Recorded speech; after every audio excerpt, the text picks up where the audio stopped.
हमने वेन रेखा चित्र का ये जो एकीकृत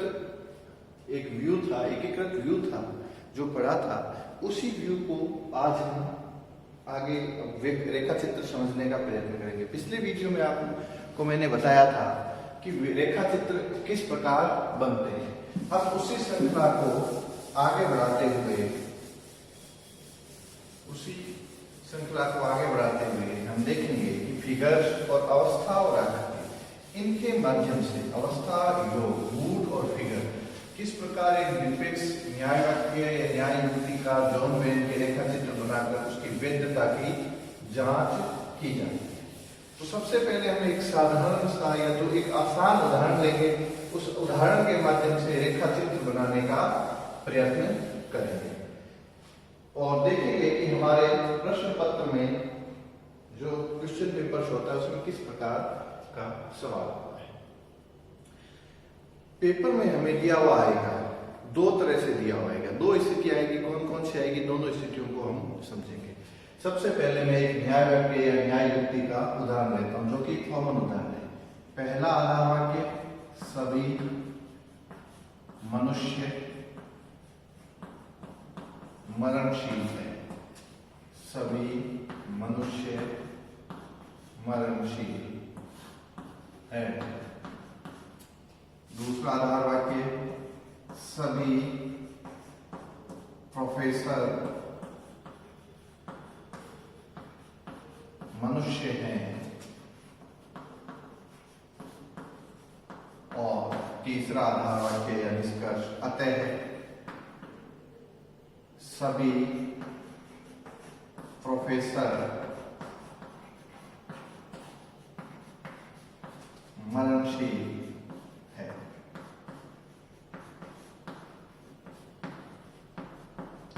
जैसा कि मैं आपको वीडियोज में पहले भी बता चुका हूं कि अतः या इसलिए, इसके बाद से आरंभ होने वाला जो निरपेक्ष तर्क वाक्य है वह क्या होगा, हमारा निष्कर्ष होगा और अन्य दो आधार वाक्य होंगे। यह पहला आधार वाक्य है, प्रथम आधार वाक्य।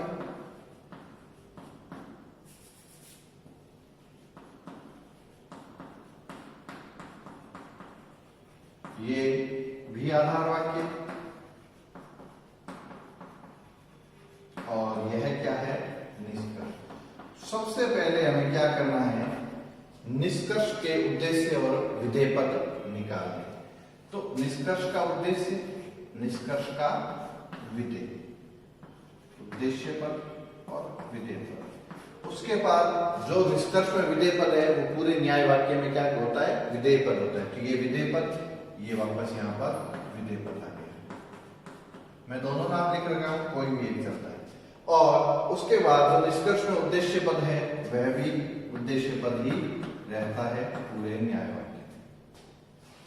अब इन दो पदों के अलावा एक पद ऐसा और है, इधर देखिएगा, इन दोनों के अलावा, उद्देश्य और विधेय के अलावा एक पद ऐसा है जो निष्कर्ष में तो नहीं है लेकिन दोनों आधार वाक्यों में कॉमन रूप से प्रयुक्त हुआ है। वह पद है मनुष्य। इसको हमने नाम दिया था मिडिल टर्म या मध्यम पद। इस प्रकार यहां तीन सभी के उद्देश्य विधेय निकाली। अब आप ये कह सकते हो ये सभी और है, ये मैंने आपको पहले ही बता चुका है, ये परिमाणक होते हैं और यह संयोजक होते हैं। जब हमने गुण और परिमाण पढ़े थे, क्वांटिटी और क्वालिटी पढ़ी थी। अब इनको यह कर लिया। यह करने के बाद इन जो निरपेक्ष तर्क वाक्य हैं इनकी पहचान करनी है। सभी हैं, कौन किस प्रकार के निरपेक्ष तर्क वाक्य हैं, ए प्रकार के। सभी हैं किस प्रकार के हैं, ए प्रकार के। सभी हैं किस प्रकार के हैं, ए प्रकार के। यह हमने निरपेक्ष तर्क वाक्यों की पहचान सुनिश्चित कर ली। अब यह सुनिश्चित करने के साथ साथ हमारे पास किस प्रकार की स्थिति बनी, देखिए पहला आधार वाक्य क्या है, ए प्रकार का। दूसरा किस प्रकार का है, ए, और निष्कर्ष भी किस प्रकार का है, ए। यहां क्या आया हुआ है, मध्यम और विधेय, एम पी। यहां क्या आया हुआ है, एस एम, उद्देश्य और मध्यम। और यहां क्या आया हुआ है, एस और पी। यह कौन सी स्थिति बन गई? जो 4 आकृतियां मैंने बताई थी उसमें से कौन सी आकृति है? यह पहली आकृति है। इस प्रकार जो यह निरपेक्ष न्याय युक्ति होगी, इसको इस तरह से भी प्रतीक रूप में लिखा जा सकता है ए फर्स्ट, अर्थात ए फर्स्ट। कई बार ये लिखा हुआ आ सकता है, इसकी बजाय कई बार ऐसा भी लिखा हुआ आता है प्रश्न पत्र में ए एक। अर्थात इस प्रकार की यह जो न्याय युक्ति है, ये किस प्रकार का पैटर्न है? ए प्रथम आकृति। इसका मतलब ये हुआ, ये पहला आधार वाक्य ए प्रकार का है, दूसरा आधार वाक्य ए प्रकार का है, तीसरा भी ए प्रकार का है। जो तीनों निरपेक्ष तर्क वाक्य बिट्टू है, इन तीनों का प्रकार कैसा है? ए सर्वव्यापी भवात्मक प्रकार के हैं। फर्स्ट या पहले का मतलब ये प्रथम आकृति है। तो 4 आकृतियां हमने पढ़ी थी। अब इसका जॉन वेन का रेखा चित्र कैसे बनता है? तो सबसे पहले जैसे मैंने आपको बताया था, एक निरपेक्ष तर्क वाक्य में 2 पदों का संबंध होता है, निरपेक्ष न्याय युक्ति में 3 पदों का संबंध होता है। इन तीनों का यहाँ हम क्या कर लेंगे? चित्रण कर लेंगे। कैसे करेंगे चित्रण? ये बना हमारा उद्देश्य पद का, यह बना हमारा विधेय पद का, और यह बना हमारा मध्यम पद का। उद्देश्य, विधेय और मध्यम हमने इनकी कर दी नंबरिंग 1 2 3 4 5 6 और 7। हिंदी में लिखें उद्देश्य या फिर शॉर्ट रूप में उ, विधेय या फिर वी, और यहां पर हमने लिखा मध्यम या म। अब यह हुआ। अब देखिए, जब हमने ए ई ओ आई के रेखा चित्र पढ़े थे तो सामने लिखा था ना, ए में क्या लिखा था? S equal to 0, E equal to 0, I not equal to 0, O not equal to 0। इसके सामने भी लिख देंगे A बराबर, तीनों इक्वल टू 0 है, ये हमने देखा था। एक क्या जब रेखा चित्र बनाया था तो हमने इस प्रकार का एक रेखा चित्र बनाया था, ये काला किया हुआ था, रेखांकित किया हुआ था, छायांकित किया हुआ था, और यहां लिखा था SP इक्वल टू 0, ऐसा ही कुछ था। तो इनके सामने भी लिखिए। अब इसको इस चित्र में कैसे उतारेंगे वह हम देखते हैं। सबसे पहले क्या करेंगे? सबसे पहले ये करेंगे, यह जो आधार वाक्य है, पहला आधार वाक्य क्या कहलाता है? क्या है? MP।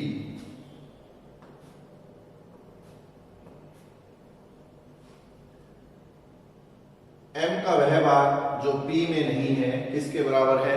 0 के बराबर। M का वह भाग P में नहीं है, 0 के बराबर है। M में कौन कौन से हिस्से थे? M का वह भाग जो P में नहीं है। तो इसको आसान तरीके से ऐसे समझ लीजिए, यहाँ S के, P के और M के, यहाँ मैं इसे लिख देता हूं S, P और M। 1 2 4 और 5, 2 3 5 और 6, 4 5 6 और 7। M के वह भाग जो P में नहीं है, ये रहा M, ये रहा P। M के वह भाग जो P में नहीं है, 5 और 6 तो M में भी है और P में भी है। तो M के कौन कौन से भाग P में नहीं है? 4 और 7। 4 और 7 वह भाग हैं जो M में तो है लेकिन P में नहीं है, उनको खाली दिखाना है। तो खाली दिखाने के लिए हमारे पास क्या ऑप्शन है? हम रिक्त वर्ग को इस तरह से छायांकित या तारांकित, छायांकित कर देते हैं। ये हमने कर दिया।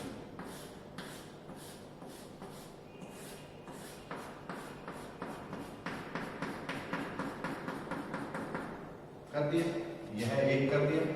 दूसरा आधार वाक्य क्या कहता है? S का वह भाग जो M में नहीं है। किसकी तुलना करनी है? S और M। S का वह भाग जो M में नहीं है उसे खाली दिखाना है, रिक्त दिखाना है। S के वह भाग जो M में नहीं है, 4 और 5 S में भी है और M में भी है। तो बचे कौन से भाग? S के वह भाग जो M में नहीं है, 1 और 2। तो यह लो जी, हमने 1 और 2 को भी रिक्त या खाली दिखा दिया।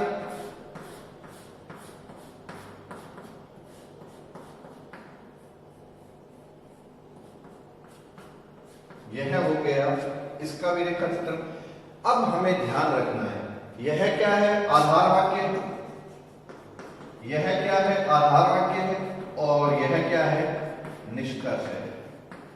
हमें सिर्फ आधार वाक्यों को ही इस रेखा चित्र में दिखाना है, निष्कर्ष को कभी भी इस रेखा चित्र में नहीं दिखाना है। हमें सिर्फ और सिर्फ केवल और केवल आधार वाक्य को रेखा चित्र में दिखाना है, निष्कर्ष को नहीं दिखाना। तो अब हमारे सामने प्रश्न आता है, सर अगर हम निष्कर्ष को दिखाएंगे नहीं तो क्या करना है निष्कर्ष का, ऐसे ही छोड़ देना? नहीं, ऐसे नहीं छोड़ना है। हमें यह चेक करना है, हमें यह जांचना है कि इन दोनों के प्रथम और द्वितीय, पहले और दूसरे आधार वाक्यों का चित्र बनाने से, इस तरह से भरने से क्या तीसरा अपने आप भर गया है या नहीं भरा है। अगर भर गया है तो वैलिड है, नहीं भरा है तो इनवैलिड है। इसको देखिए, समझते हैं। तीसरा क्या कह रहा है, S का वह भाग जो P में नहीं है खाली है।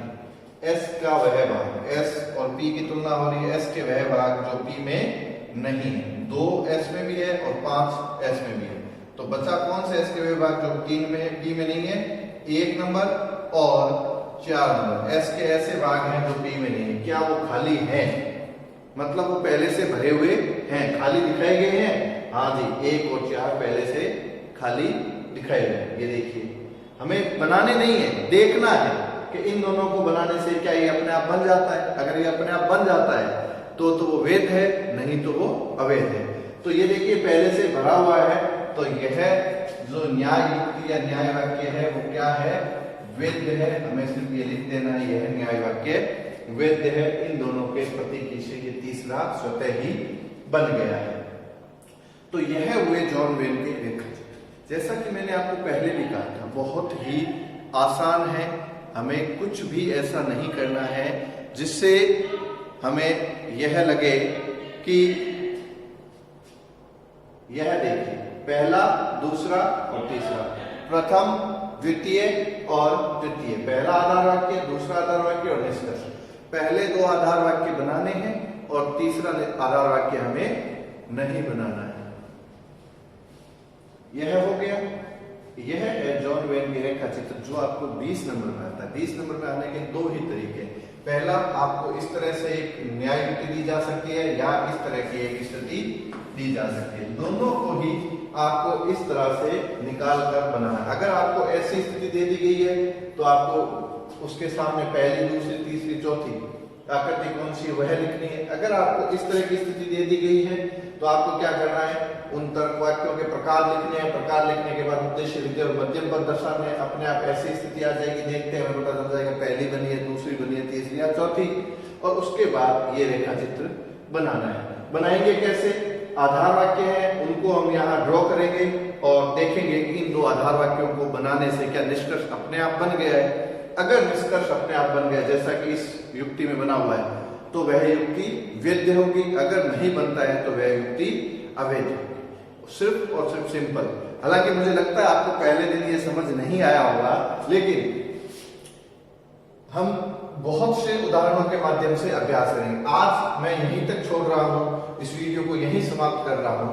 आप इसको देखिए, कल मैं बहुत से उदाहरण करूंगा, लेकिन मैं चाहूंगा उन उदाहरण करने से पहले आप प्रथम, द्वितीय, तृतीय आकृतियां और चतुर्थ, जो 4 आकृतियां मैंने आज आपको इससे पहले वाले वीडियो में दिखाई थी, वो आप अच्छे से याद कर लें। जब मैं कल हम वीडियो करने बैठे हैं या आप जब वीडियो, जो अगली क्लास की वीडियोज आप देखोगे, उस समय आपके पास वो आकृतियां अच्छे से याद होनी चाहिए। अगर आपको वो आकृतियां याद है और वो जो ए, ई, आई और ओ के रेखा चित्र याद है तो आपको लगेगा सर ये तो बहुत ही आसान है। अब आज आपने ये देख लिया, कल हम जो अगले वीडियोस देखेंगे उसमें हम और अधिक उदाहरण लेंगे। तब तक के लिए थैंक यू।